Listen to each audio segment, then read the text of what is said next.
Hello friends, Roger here, and welcome to Roger Talks Tech, and welcome to Lightroom Thursday, where I post a new Lightroom tip or technique every Thursday. So today we're going to look at using the adjustment brush. The adjustment brush allows you to selectively modify specific areas of your image by painting them in. Once the tool is activated, the adjustment brush panel displays on the right side of your screen containing many settings that you can make. Just drag the sliders for the adjustments you want to make and then drag over the areas of your image that you want to modify. Now, as you drag over portions of your image, the settings will be painted on over those areas. After you finish painting, you can further adjust the area by moving the sliders in the adjustment brush panel. So here I have an image of a dragonfly, and this is the image that I want to modify. So now let's click the adjustment brush icon, and that is the icon over here on the upper right corner of the right pane.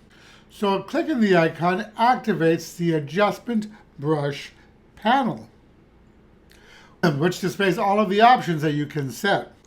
Now, some of these sliders might already be set from the last time you used the adjustment brush, and if that's the case, what you want to do is double click on the word effect, and that zeroes out all the sliders. So I'm going to increase the exposure of our dragonfly. It looks a little dull, so I'm going to drag this to maybe about 0.10 or so. Notice that nothing in the image has changed yet, and that's because I haven't painted on anything yet.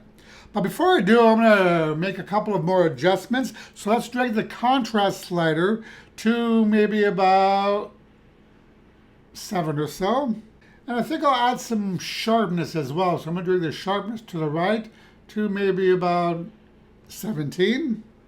So now I think I want to decrease the size of my brush.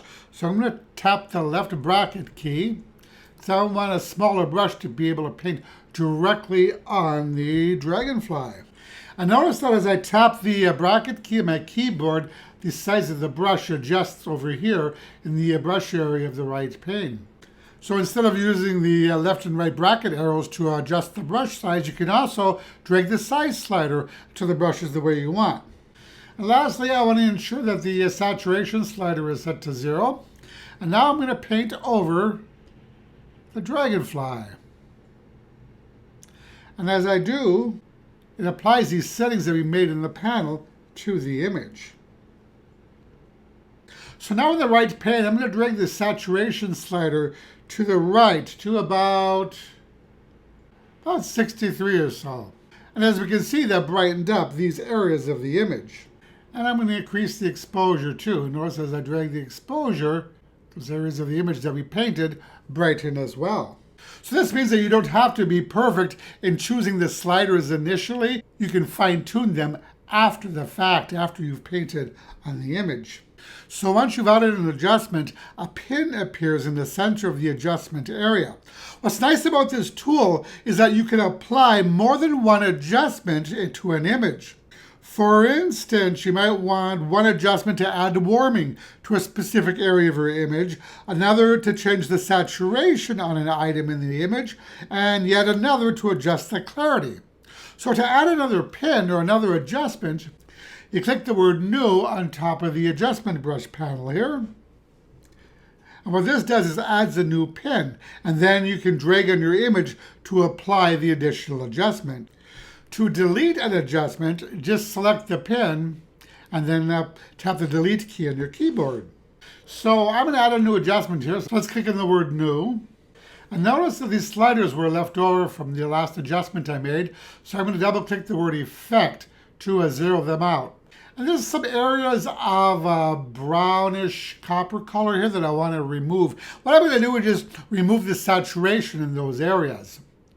So I'm going to drag the saturation slider to the left and then click in those areas.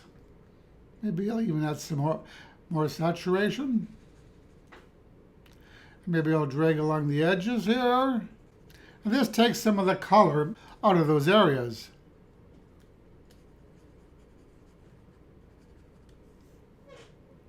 And you can tell which pins, so I have two different adjustment pins here. You can tell which pin is active.